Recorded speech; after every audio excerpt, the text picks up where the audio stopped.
Од денеска за влез во угостителски објекти потребен е ковид сертификат за примени 2 дози вакцина или сертификат, односно потврда за прележан ковид во последните 45 дена, сметајќи од денот на оздравувањето.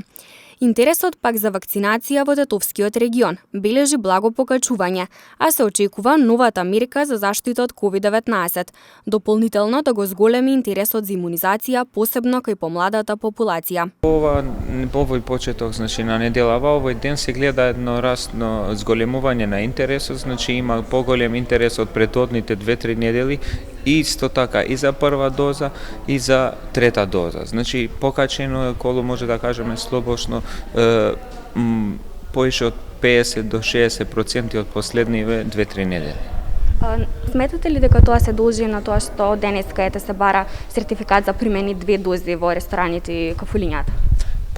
Слободно може да кажеме дека тоа е една од поголемите причини, пошто знаеме ние и по првите мерки на владава што ги презеде, од тогаш одеднаш имаше еден покачен интерес, меѓутоа после поминување на тие ограничувања нагло паднаше интересот и сега моментално по објавата на Министерот за здравство се гледа дека пак почнува интересот за прва доза одма да се покачува кај луѓето, кај граѓаните. Моментално во Тетово функционира со работа еден вакцинален пункт кој што е сместен во Центарот за култура. Имунизацијата пак се врши со вакцините од производителот на Pfizer-BioNTech. Според последните информации од Здравствен дом Тетово, со прва доза се имунизирани околу 53% од граѓаните, ревакцинирани се 51%, а во порас е интересот и за трета доза.